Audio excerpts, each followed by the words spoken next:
Hi, and welcome to another episode of the Thoughtful Talent Show. I'm Jen Werner of Jen Werner Coaching. And I'm Chad Aaron of Talent Teams Consulting. And today we are joined by another wonderful fellow coach, Amy Shuman. Amy is a Gallup-Certified Strengths Coach, like Jen and I are. Amy is a professional certified coach with the International Coaching Federation and is currently serving as the Workforce Development Director for the Division of Student Affairs at UC Davis. She holds a master's in leadership and is passionate about empowering people to create positive workplace culture. She comes to us today from her office just outside of Sacramento, California. Thank you for joining us, Amy. Thank you. Thanks for having me. Welcome, Amy. Yes. It's so great to have you here. So we've invited Amy on because we are talking about the Clifton Strengths Talent theme of focus today. And Amy, remind us where this falls for you in your top 5. Yeah, it's my number 5, though I did retake the assessment at one point and it moved up to my number 2. I stayed with my original results because it felt more like me, but both times it was in my top 5. So I feel like that's worth mentioning, but it is my number 5. That's the report I use. That's Awesome. great. Awesome. Well, that's wonderful because Chad and I, it is maybe more in our supporting strengths and than our dominant. So Chad, where does this fall for you? This is number 18 for me, so it is well into my supporting themes. Okay. Yeah, and it is 13 for me. So again, yes, definitely within my supporting themes and not part of my dominance. So with that, we're going to have Amy here sharing her insights about how her focus shows up in her. And before we do that though, Chad, can you share with us what Gallup has to say about focus? Sure. So Gallup defines this talent theme as follows. People exceptionally talented in the focus theme can take direction, follow through, and make the corrections necessary to stay on track. They prioritize, then act. And I think we're going to hear a lot of that from Amy today. I've had a chance to meet Amy in person. We met briefly at the Gallup Summit this past summer in 2023. And I could already tell that a lot of that focus is part of her thinking. So I'm really excited that she's here to join us and help us explore this theme a bit, especially since it is one that Jen and I don't have in our top 10 or especially top 5. So Amy, as we help people start to understand this theme, and we understand you're just one perspective, but it can be helpful to have somebody experience as a coach and somebody that has lived with this sort of focus theme, even before you probably put words to it. Just help us understand what this theme looks like, how it plays out in your life. We'll get into the theme dynamics and, positives and negatives of the theme, but just walk us through some of the behaviors or ways that people might recognize this in you. What does that look like for you personally? Yeah. Well, before I had the term focus and this label focus, I probably would have described this tendency as being goal-oriented. I've always been goal-oriented. I always have multiple goals. I work with some people in coaching, and for some people, goal setting is not fun or natural, or it could be stressful. But for me, I'm always setting goal, always. And I've been like that for as long as I can remember. So I think part of focus is that that having a goal that I'm working toward that I can execute, something I can make happen. And then the other part might be in how I work. It's not that I can just focus on anything at any time and eliminate all distractions. Similar, like you think about people with high positivity, it's not like negativity doesn't affect them. In fact, they may be even more sensitive to negativity. I'm very sensitive to distraction. And so I can go into hyper focus mode, but there have to be some conditions to support that. And so I will work in kind of intense bursts.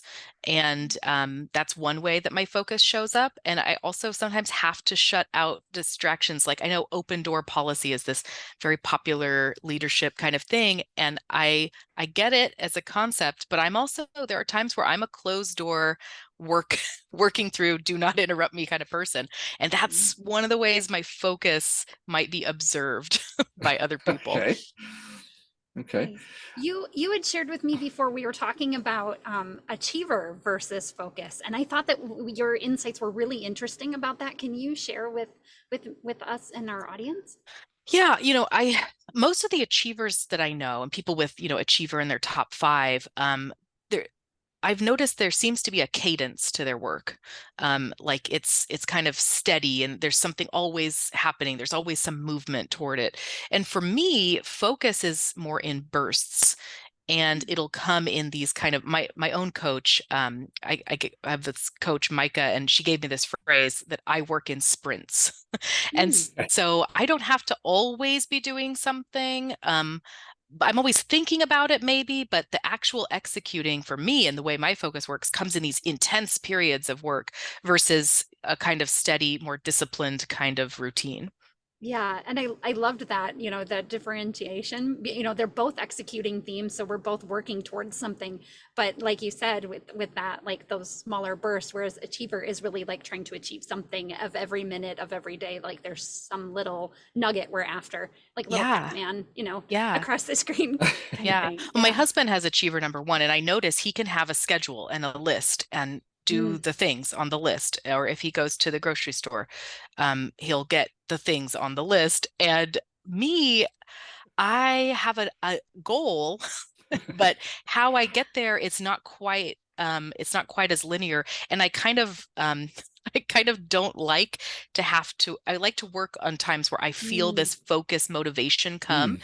It's not Hmm. constant where I feel like I can just force myself to power through something, but it comes in these kind of waves. And when they come, I want to shut everything out and just do that work. So that's what focus looks like for me. And I notice at least many of the achievers in my world, they have a much more planned out approach to getting Yeah. things done. That's So really cool. interesting. So is it as does it provide you like that? I'm just thinking about motivation. Is the motivation the goal? Is the motivation just an internal driver? Um, Talk to us a little bit about that, because this is one I have not run across a lot myself. So I'm really interested in understanding some of the nuances behind how this focus comes out or how it gets into those burst stages that you were talking about. Yeah, for me, I think when you read the standard definition, they talk about prioritizing. I think that's kind of the key. Not everything can exist in my focus beam because there's not enough time and energy for me to focus on everything. So there has to be some prioritizing. I imagine it's different for different people. I know later you're probably going to ask me about how it pairs with other themes, but I'm going to add that I have significance in my top five. And so I will tend to focus on things that I think are going to have a significant impact or that they're Mm. particularly important and meaningful for some reason. And so I kind of pick something called a focus project, or at least that's what I would maybe describe it to somebody else. So what I focus on, the motivation often comes from um, the feeling that I'll have when it's all finished. But it's Mm. everything. Okay. It's the entire package. Like the satisfaction comes from the entire thing being done. And I can't really rest. I kind of imagine like if focus was like a person, it would be like waving its arms, waving. It's like, hey, don't forget about me. Don't forget about me. And I'm going through my life every day and I'm thinking, yep, yep. I still remember. I still remember. And then finally, when it all comes together, whatever this thing is that I'm putting all my focus into, the thing that I'm thinking about when I'm walking down the street, the thing that I'm thinking about before I go to bed, the first thing I think about, it's a consuming thought. And when it all comes together, it's like that focused person can like sit down and like be Okay. happy. Nice. So yeah, the motivation can come from a lot of places, depends on what it is. But I like to think other strengths coaches say this too. Strengths are about how, not about what. So Mhm. focus Yeah. is how I get there, but it could be applied to many different things. Okay. There was one question that has always, I don't know if perplex is maybe too strong a word, but I've always been curious about, especially when looking at sort of the longer standard definitions. And that's available on Gallup's website. And if you take the assessment, you get it. But there seems to be a very strong focus on goals, and you've already brought that up a little bit. but the goal, like once you're sort of focused on that goal, it can be very hard when things change. And I'm just wondering what happens when goals dramatically change for you. With that focus going so strong in one direction, if somebody all of a sudden moves that goal to 90 degrees to your left or right, what's somebody's what's the potential reaction, or how do you deal with that as somebody with focus? Ugh, I need some Kleenex or something. This is gonna get emotional. Sorry. It's not easy for me. And I will say that it's a lot of internal screaming. I don't know if people notice it. I think people who know me well, they do. I try not to like, put that on people, but the best way I can describe it is almost like a short circuit of my brain. Like it just like what? Like I'm just in shock almost because I am putting all of my energy into making this thing happen. And if it can't happen for some reason, I mean, pivots can be frustrating for me, but if it's completely stopped, like you cannot finish this project or it's not happening or all this, that is almost like I I don't know. Like, I don't know what to do. Um, Depending on what the circumstances are. I mean, certainly the pandemic was a lot of that for, I don't know, other focus people. I mean, we all had struggles through the pandemic for lots of different reasons. But if I'm thinking about through focus, there were a lot of things that were started that didn't, they couldn't be, right, for different reasons. And so it was really I was just I felt like I was losing my energy. I wasn't excited about stuff, but I wasn't angry at anybody. It wasn't anybody's fault.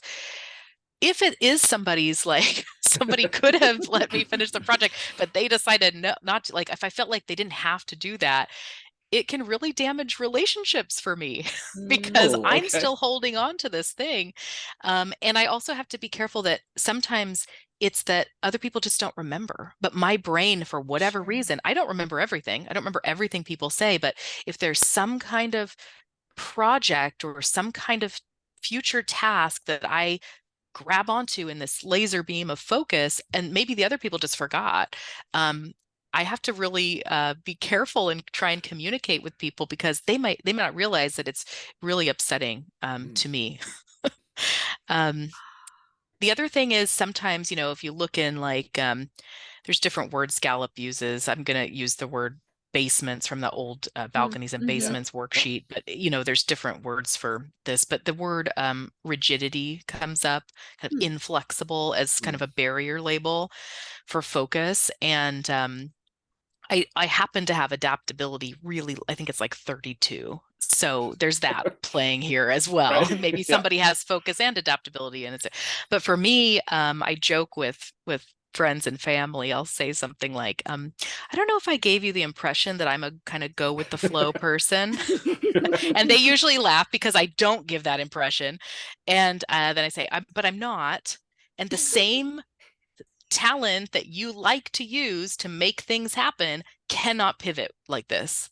It's really hard. So I try and explain that, but it can, I bet for other people, it's like, what's the big deal? We're just making a little change.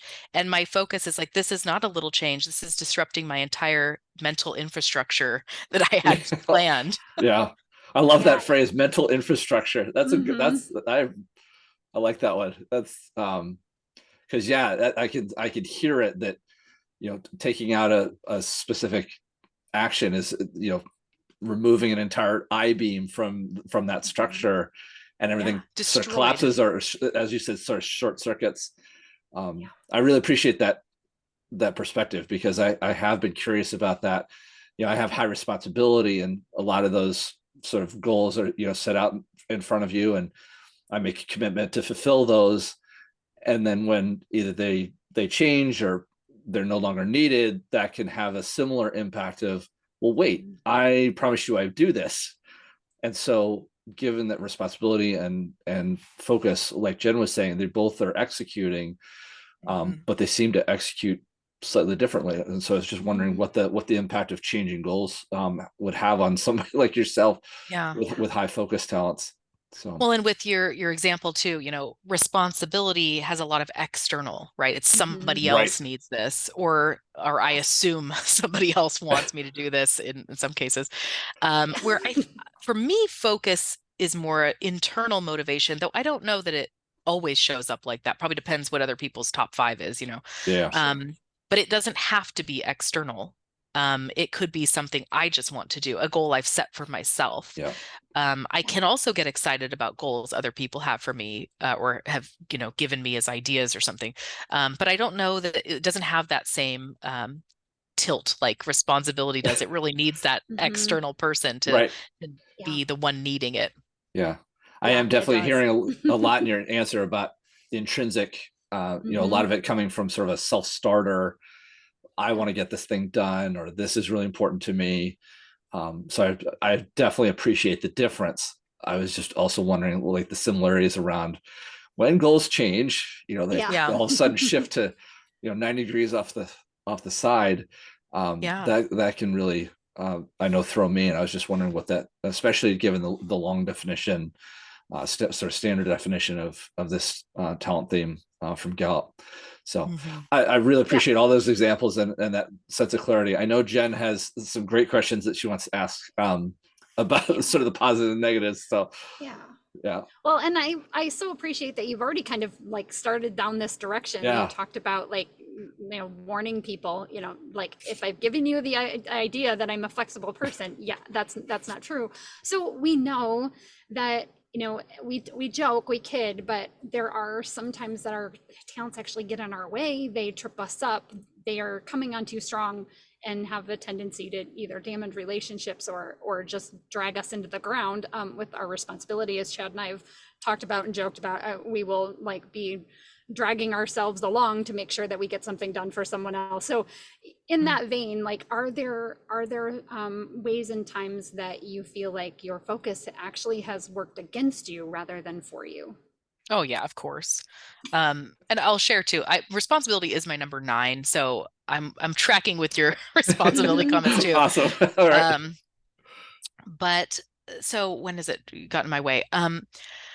Well, it's kind of odd because I was going to say I don't know that I'm ever really present, because focus Mm, has, I mean, you could look at focus and say, well, I'm so present that I'm so in the moment, I'm so invested. But it has this, and I have futuristic number 7. So it mm, has this future, I mean, goals are usually out there Yeah. somewhere. And so I might be working on it presently, but I'm always thinking about that kind of end goal, and I can get obsessive. Like mm, like I'm eating dinner, but I'm not there. I'm somewhere else thinking mm, about something that's going to happen Mm. in 3 months at any given day. Um, that's great for the project. It might not be always where I want to be for my family.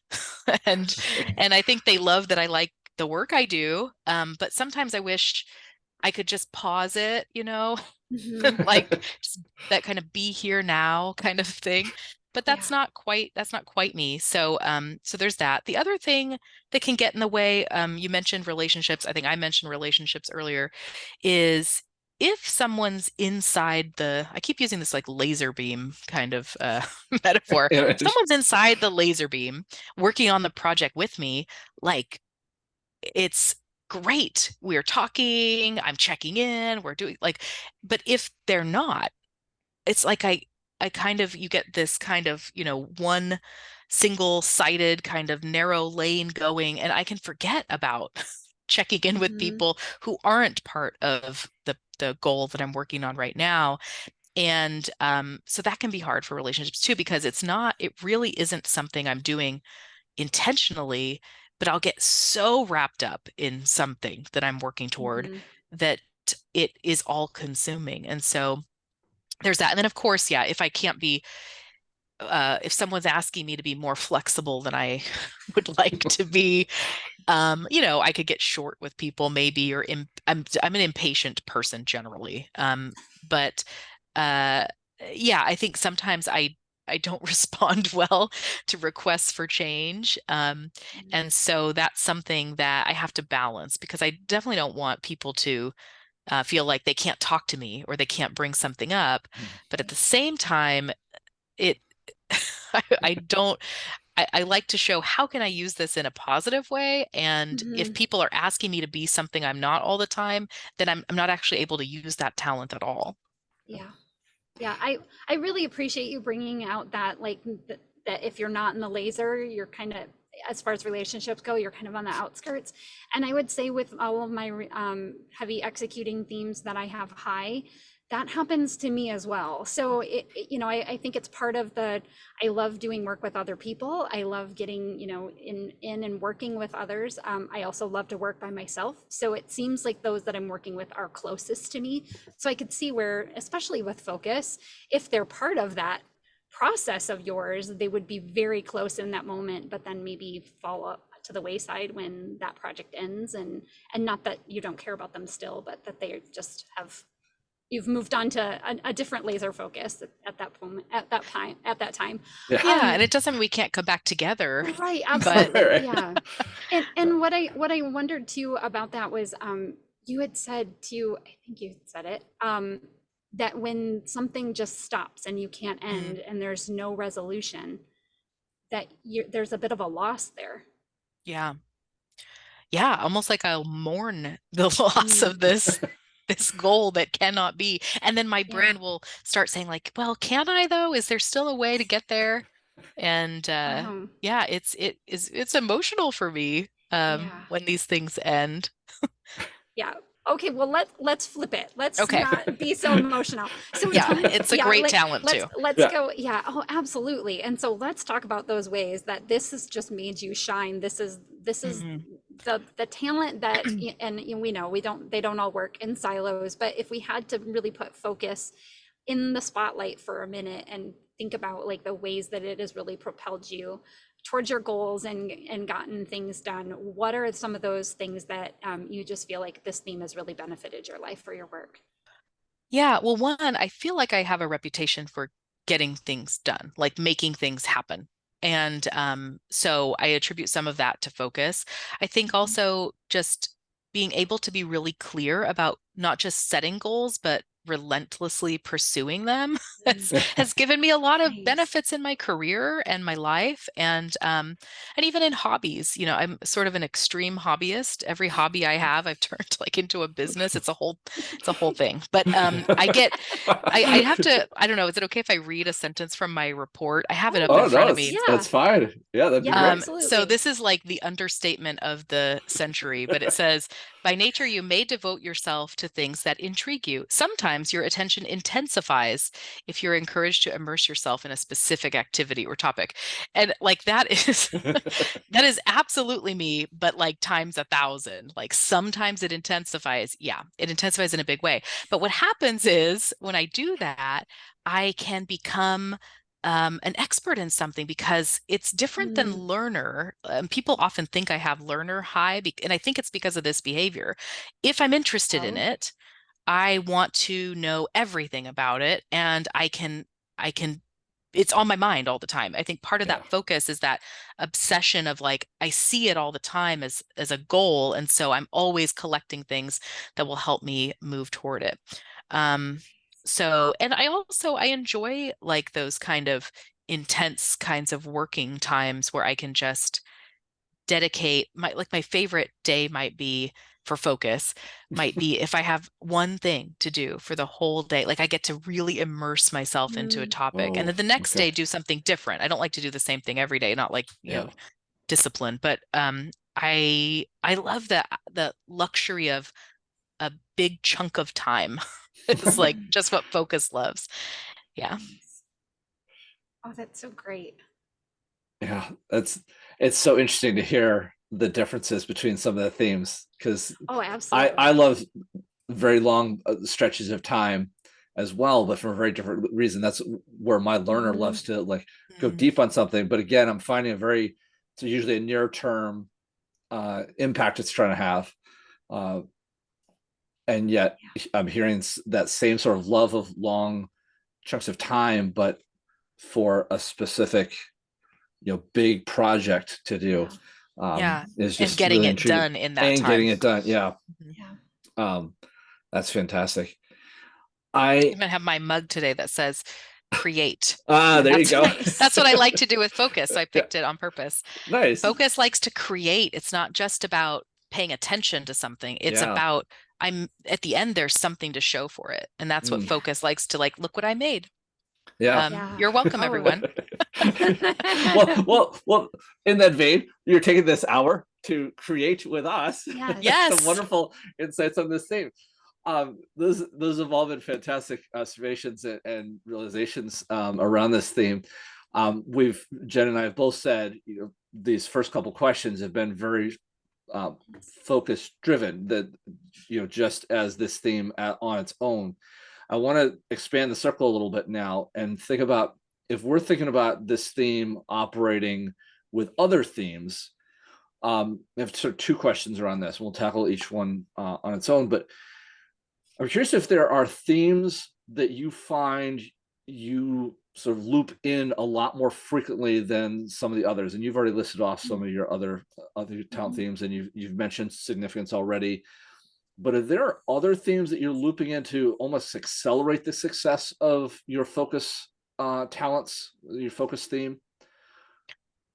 Yeah.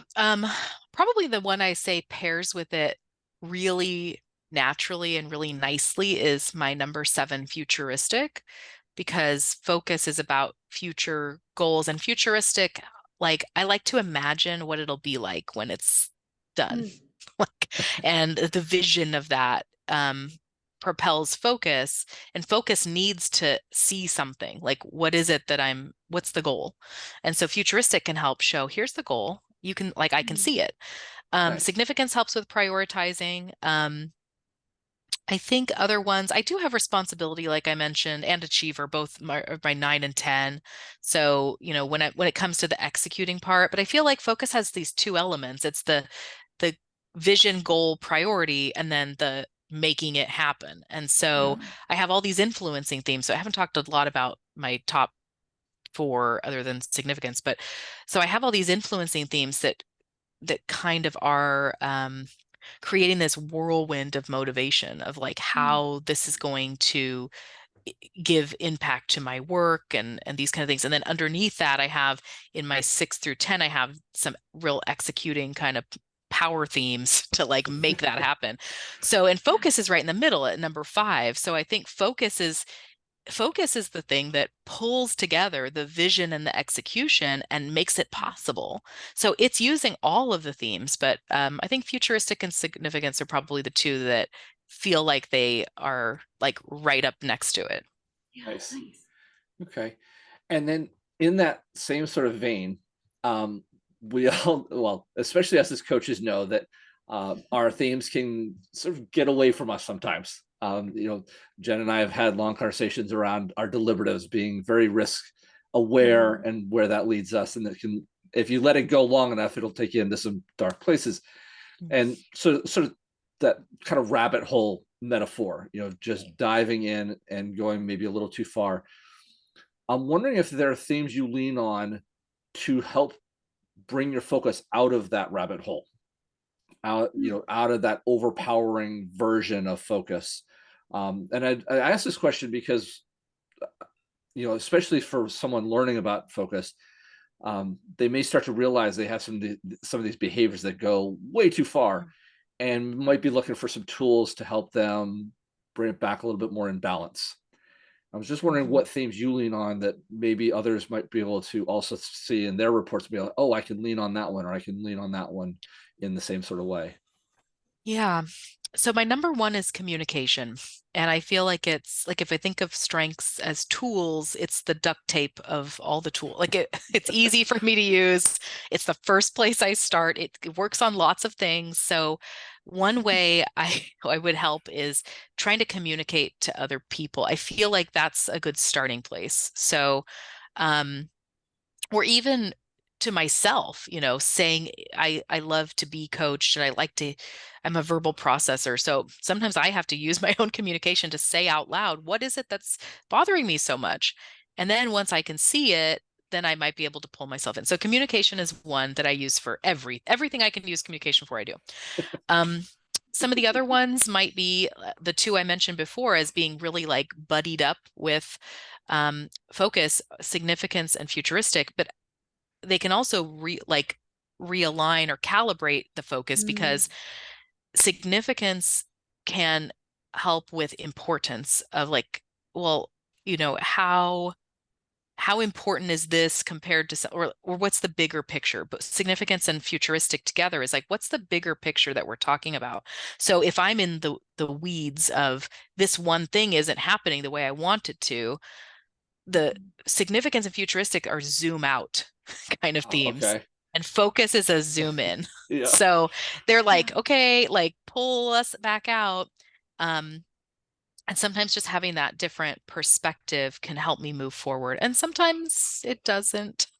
Sometimes like focus wins, but I think, yeah, those ones they really do work in conjunction with focus in a way to help me see the bigger picture, and then, check in with my feelings and say, okay, what's my next step now that I can kind of see beyond what I was hyper focusing on. Nice. So that brings me to a question I'm wondering about when the project stops and it didn't stop because you wanted it to stop. It stopped because this can't happen anymore. Where does that focus go? Well, I believe that you can't ever stop these strengths. Like they just have to be redirected. So for me, maybe there's a backup project I can do. But sometimes I have to take it completely out of the arena. Like, so say it's a work project. Most of these ones in my head, I'm thinking these are probably work projects. But I can use focus at home too. So if something happened where a project got stopped at work, I may need a little bit of time to regain my motivation and perhaps my composure too. But while that's happening, I might put my focus on something personal, like, okay, I can't control what's happening here, but I can start planning our family vacation and I can put my focus there for a little while.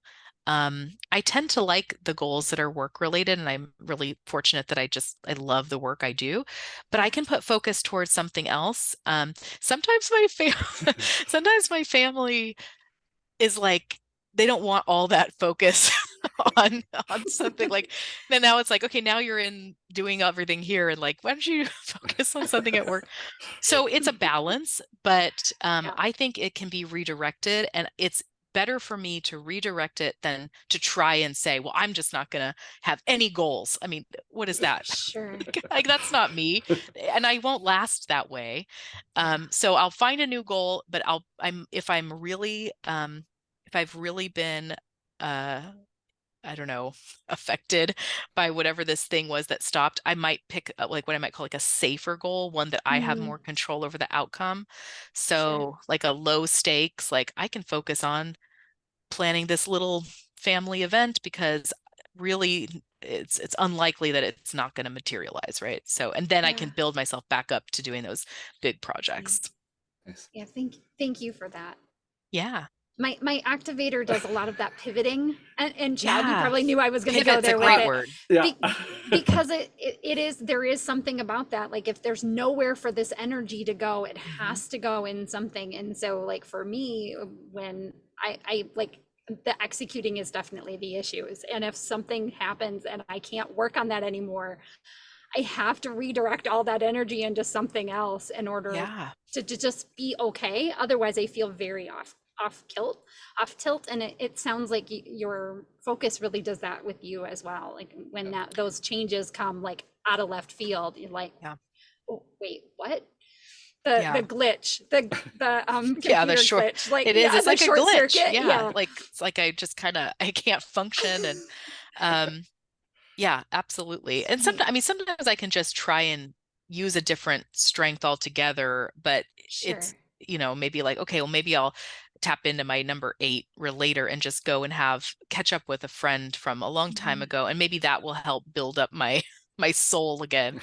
But yeah, the energy will find a place. So I like to try and give it a productive place that is helpful to me before it, goes wild and finds something that I don't want to focus on. Yeah, Yeah. I'd like to take this over just because I know Jen and I have had a lot of conversation about our activator. Go listen to the, not you necessarily, Amy, but all of our listeners should go listen to the activator, because the same sort of thread is very Yeah. apparent in the activator. I love activator. Yeah, Jen, I do you've often too. said about certain family members ask you to go activate on something else now, Yes. please. Go Like activate Uh-huh. somewhere. Yeah. just you need to take And that that's, energy someplace. And so I love hearing, yeah. not to make this about Jen and activator, but the same sort of tip Go and focus on something else. suggestion for you, that Amy, you're bringing to the forefront here of, if you've got focus and you can't necessarily complete the thing that you were focusing Yeah. on, the same sort of tip applies, as just kind of find that low stakes activity that you can focus on and know that there's a very high likelihood of seeing that to success. So I that's why I was Thanks, grinning the whole Chad. time that Amy was talking, because I knew Jen was like, yeah, this is my Yeah. activator. And then I just wanted to emphasize that Well, the same sort of behavior shows up for both, of you Yeah. can make the best of both of them. They just need yeah. redirection. And yeah, And I this think is it's really just a really interesting for helpful. me because activator is, I think it's my number 14. I've always thought it should be higher. And this conversation is Yeah. actually like, well, maybe it's a little bit of this focus. The one though I get asked to turn down the most if we're talking about strengths, which I haven't mentioned at all on this one, and it's the one I lead with, but it's not the one we're showcasing today, is maximizer. And so the comment I'll get the most is, stop maximizing this. Oh, It yeah. is fine. So maybe it's a little bit of mix of that maximizer focus that feels like Yeah. activator. So anyway, that's Oh, interesting for sure. me because I'm always like, I feel like activator should be higher for me. Yeah.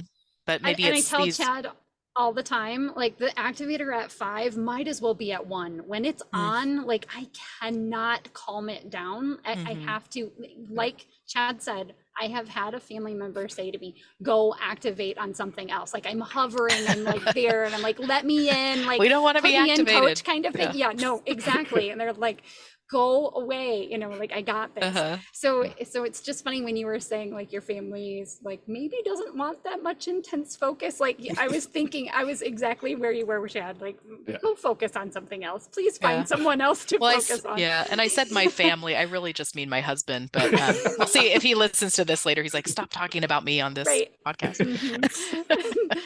My family member was my husband also, who tells me to activate. I love this. So in that vein, we're talking about other people, and I actually have spent a little bit of time after like looking at your top 5 and you talking about futuristic and your focus together. I went looking through others I've coached, and I found like 3 out of the 5 of them all had futuristic in their top 5.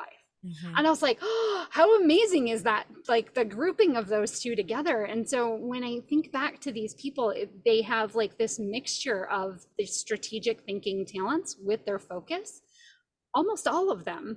And I'm like, oh, what a wonderful blend to pull together. Like you said, always like goal setting, future forward. And I was just wanted to like, I guess, commend you, applaud that like ability in you, because I think it's really wonderful. And it was just so very eye-opening to me to go back and look at these other people I've coached who have it also. And I was like, oh yeah, this was definitely like going on with them as well. So just thanks for sharing all of that. Do either of you have like an example of others that you've coached that have focus high that maybe shows up a little differently than what we've seen in Amy? Amy, I'm gonna, as our guest, I'm gonna let Amy go first because I've been talking so much. We like that. You can go, Chad. Right, so my answer is actually gonna be very brief. So I'm not sure how much of a get off the hook I'm gonna provide here.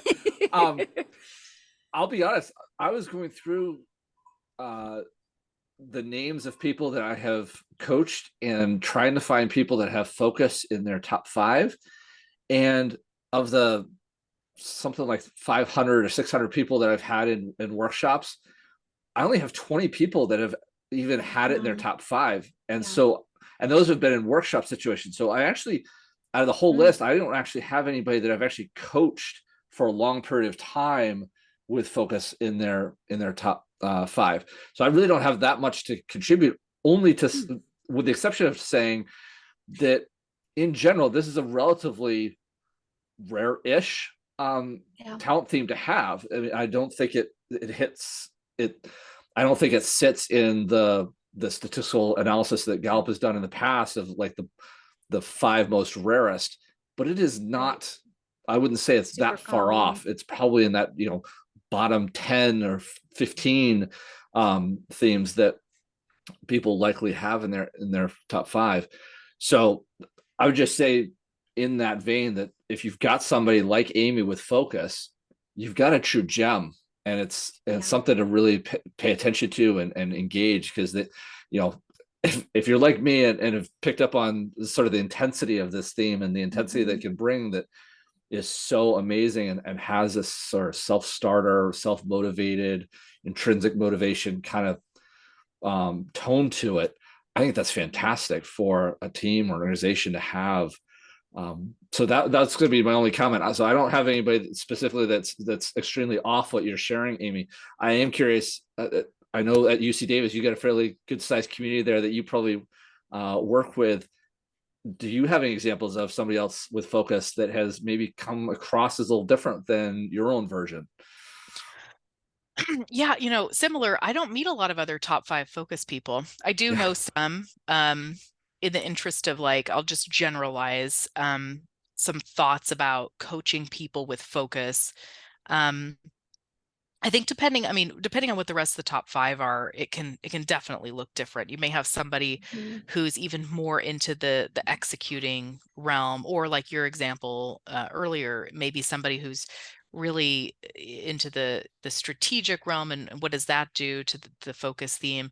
I think though, what I was going to say is when you're coaching somebody with focus, it might feel different, is they may not need help with like the goal setting part. Like we might like have that covered, which a lot of other people come to coaching for that, or keeping on track, right? Like that's something I get asked for by other people who maybe don't have focus in the top 5 is, wow, like you brought it back together, or you kept track of all these different things and kind of put it into a funnel.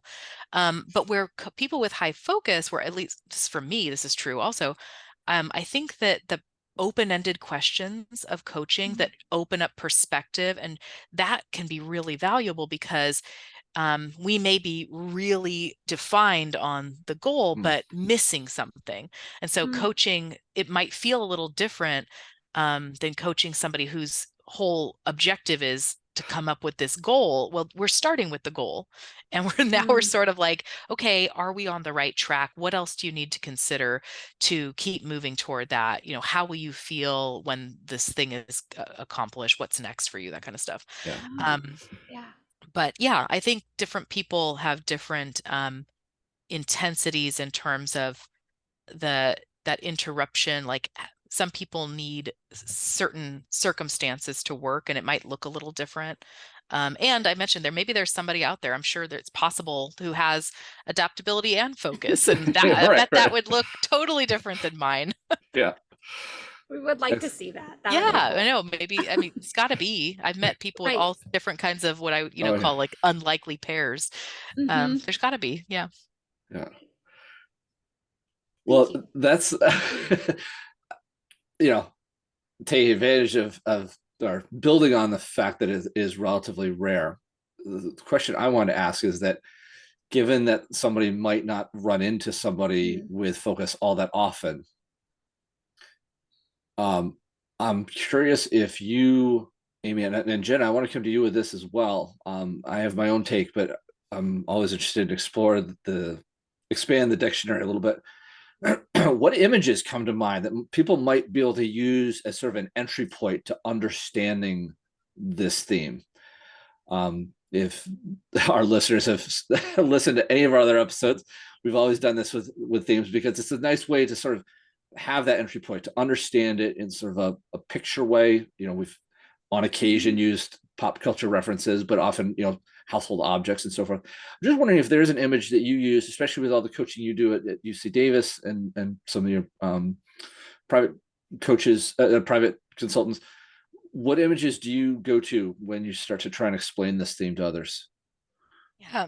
Well, you mentioned the word picture, and the first thing that comes to mind with focus is a little literal, but like a lens for a camera, because you have to focus a lens. But I think it's a good metaphor. I'm also one of my hobbies gone wild is photography, so I'm a photographer too.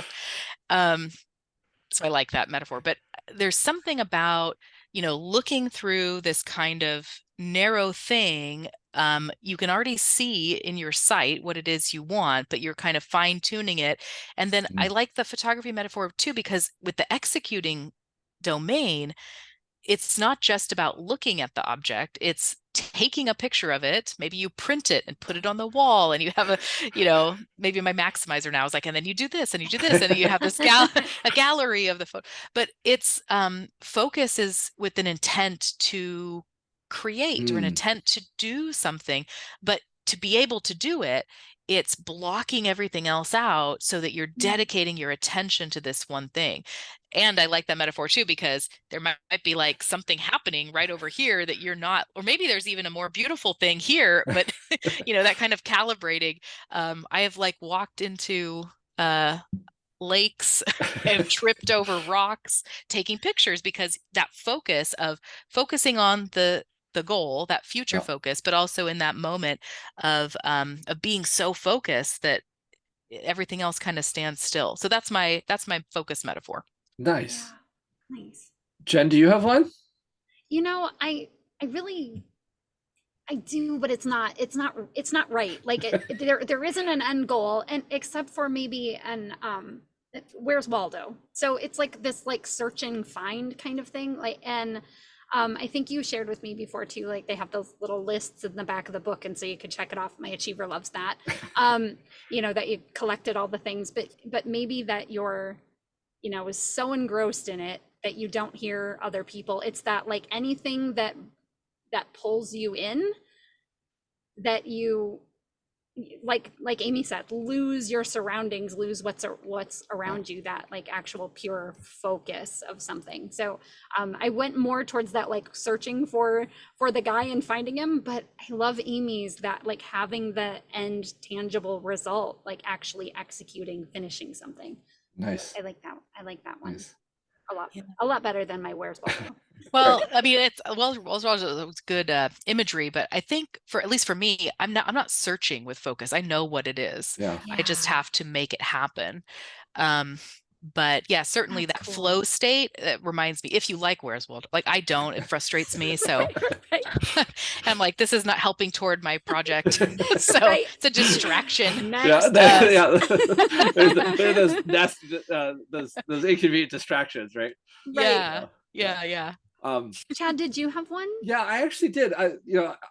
It's kind of come to me as we've been talking, but I'm getting the image of like a TGV or a bullet train, the super fast trains. Mhm. Um, I think one of the reasons it has popped to mind is, Amy, your comments about not the inability, but the time it takes for you to pivot. You will not see a sharp turn Mm. with a TGV train. They bank those corners. I've actually had the luxury of riding in one, but they bank those corners, but they also don't make too many stops. So like Amy, Mm. that long, intense and burst, there's a sense of speed that I'm sensing from a lot of Amy's answers. So there's very minimal stops along the way, and that you do end up having an end goal. You've started at one station, you're going to go to another major hub. Yeah. There's not going to be a whole lot that happens in between other than pure speed, and Yeah. you're on a single set of tracks, because the TGV trains don't have a ton of branch points because of the speed at which they travel. And so that one has come to mind as we've been talking, and I think it's going to be one that I sort of lean into when I come across those few people I might coach with focus, or trying to help others understand it. But Yeah. I've loved I yours love as that. well. Yeah, I Yeah. loved yours, Amy, of that idea of the create from your mug, that you have an intention. You've got a Mhm. photographic subject out in front of you, even though there might be another beautiful mountain behind them, or to the side Yeah. that you're not going to worry about at this moment. and that falling away, that flow of everything else, those distractions on the side kind of evaporate, and you're in that moment. So I think we've got 3 great examples. And Jen, I wouldn't discount your Where's Waldo too fast. I'm sure that's going to resonate with somebody. So Yeah, a different focus version Right. than yes, mine, I'm exactly, sure. Right. exactly. Yeah. But I do think that bullet train, that one resonated with me, because in that feeling of like, once you say go, like I'm Yeah. going. Oh yeah, yeah, Once you green lit this project, like don't tell me to stop, don't tell me to yeah, turn. It will be Pivot. very difficult. So I Yeah. like Yeah. that. I like that one. I may use that one myself to help explain to other people what's going on in my brain. yeah. Do too. Um, Oh, awesome. So we're going to take this to like back to, like when we think about those who, how we can best interact with those who have focus, um, being that you have it high, what advice could you give maybe to team leaders or peers to help someone who has focus really give and offer their best contribution to the team? What are some ways that we as like bystanders of those with focus can actually help you, bring out what you need, give you what you need?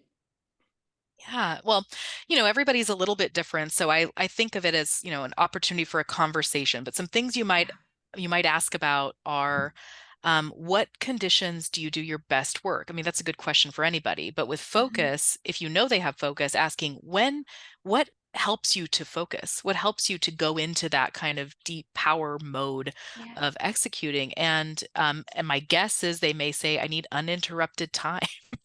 I used to Mhm. call my work from home days, which I used to only work from home on Fridays, and I called them Focus Friday. Now I work from home most of the time, and it's great for me. It's really yeah, good for my Mhm. focus. The other thing I notice, and I don't think, sometimes your own strengths are so close you don't see them. It was on some Gallup thing. It might have been Dean Jones. I don't know, but somebody said this: strengths are like the bridge of your nose. yeah, Like everyone Mhm. else can see it, but it's too close to you. And this other sentiment that I like from Gallup too is, strengths aren't just about what you can do, they're what you can't help but do. So all this to say, I've gotten a lot of comments about my adherence to schedules and time.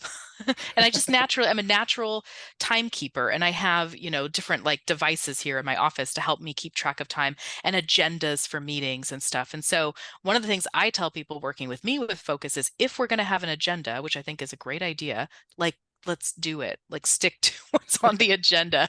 Like Mhm. keep the focus in the meeting. yeah. And you can have me do it. I'll lead the agenda. That's fine. But depending on what the other talent themes are, people may be more or less into that. But I think for focus people, it's knowing what is the goal and Mhm. letting us either work toward it, or we're working toward it together, but not losing sight of things, like acknowledging what we've got to do. And if we have a schedule, to kind of stick to it, because at least for me and my focus, it's really important. One of my pet peeves is, when you have an agenda and then people put in parentheses how much time each thing is going to take. Mhm. Yeah. Let's see if anybody working with me is listening to this. This isn't personal, but I have a red pen always. Like, I'll take my pen and I'll be in the meeting and I'll be tracking, and I'll list the actual time. How long did it actually take? And then the next one, how long did it actually take? And then I'll put where we lost time. And I'm just doing that for fun. Like, no one asked me to do it. I often don't share my results. But it's like my brain can't, I'm focusing on whatever is in front of me, like I'm focusing on that. So I'd be curious if other focus people, I hardly meet any, like I said, Right. but for me, it's very important. So maybe if you're managing a focus person too, like where are we getting off track? How Hmm. could we Yeah. stay on track? And the focus person might have some ideas. Nice. I'm Oh, I sen- love I'm that. sensing that the play of distractions is very Yeah. Yes. much there. Like tangential conversations, that's a distraction from the main Mhm. topic or topics on the agenda. And Yeah. Yes. I resonate with that a lot with my responsibility. I've mentioned that, but also my deliberative. Like the risk of going off course is, Mhm. could be dire.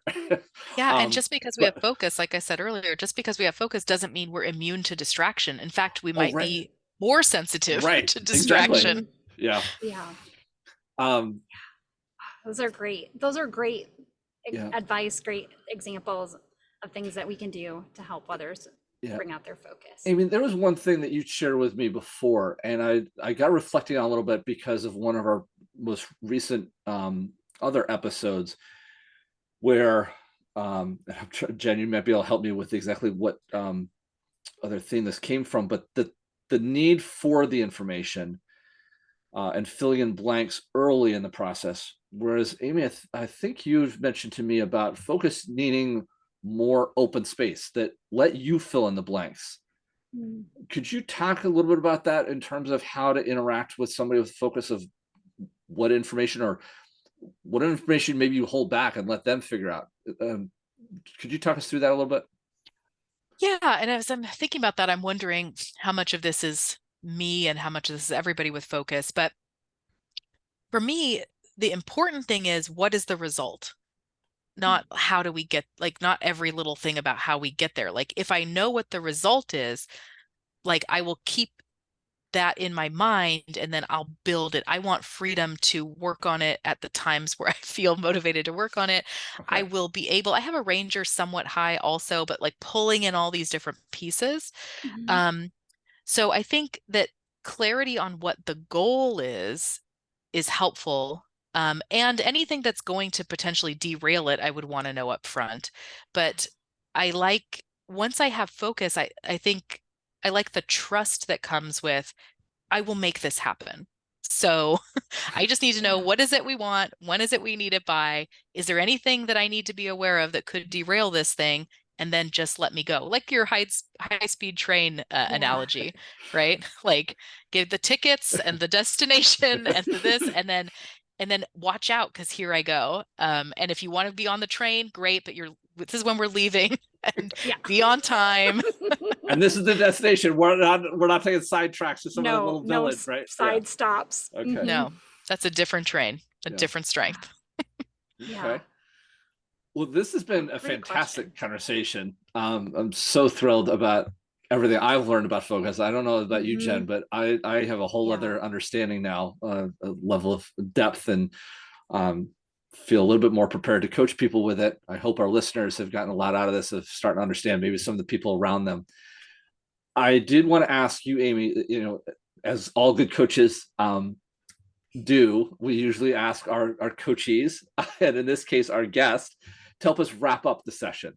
So I'm curious, as we've had this conversation, are there 2 or 3 key takeaways that you'd really like to maybe reemphasize, or a Mm. note that we didn't necessarily address directly with one of our questions that you'd really like to make sure people listening to this and starting to try and understand focus really take to heart, as sort of our way of summarizing this episode?